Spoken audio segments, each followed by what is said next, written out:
क्या ये लगातार चलता रहेगा? अगर एफआई का पैसा नहीं आ रहा तो डीआई कितने दिन तक इसको सस्टेन करेंगे?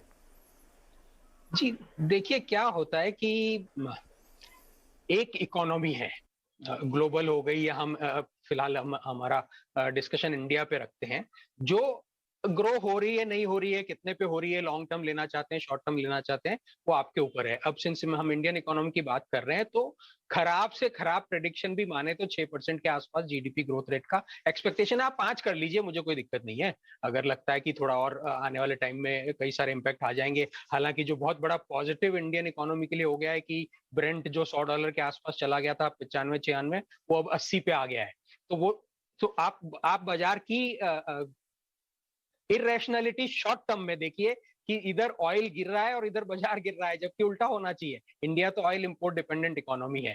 तो पहली बात तो ये कि इंडियन इकोनॉमी आपकी 5, 5.5-6% से कंजर्वेटिव ग्रो होगी। जब कोई भी इकोनॉमी ग्रो होती है ऑन अ सस्टेनेबल बेसिस, तो ऐसा नहीं हो सकता कि उस इकोनॉमी में इन्वेस्टमेंट किया हुआ पैसा आपको रिटर्न नहीं दे। अलग अलग एसेट क्लासेस में अलग अलग रह सकता है।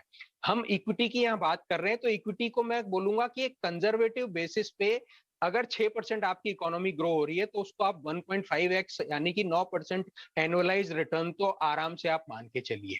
अब ये 9% आप पर्सपेक्टिव में डालिए कि अभी बढ़ के इंटरेस्ट रेट्स बढ़ के 7.5 पे हैं। मुझे लगता है कि अगले 5-6 महीने में जब इन्फ्लेशन सेटल हो जाएगा, आरबीआई का व्यू सेटल हो जाएगा, शायद ग्लोबल सेटलमेंट भी आ जाएगा, तो वापस 7 नहीं तो 6.75 के आसपास, या 6.5 नहीं है भी आई तो उस 7% के सामने आपको 9% इक्विटी मार्केट से रिटर्न मिलेगा। तो ये एक मोटा मोटी कैलकुलेशन होता है जो कहीं नहीं जाता है। शॉर्ट टर्म में उसमें वेरिएशन हो सकते हैं, और शॉर्ट टर्म के वेरिएशन क्यों आते हैं, अब हम दूसरे उस पर आते हैं। शॉर्ट टर्म के वेरिएशन ऑब्वियसली एक तो लिक्विडिटी इनफ्लो की वजह से आते हैं। करेक्ट। आपके पास बहुत बढ़िया आपने शोरूम खोला या आपने रेस्टोरेंट खोला, पर अनफॉर्चुनेटली किसी भी वजह से उसमें कस्टमर नहीं आ रहे, कोई खरीदने नहीं आ रहा है, तो धंधा नहीं होगा।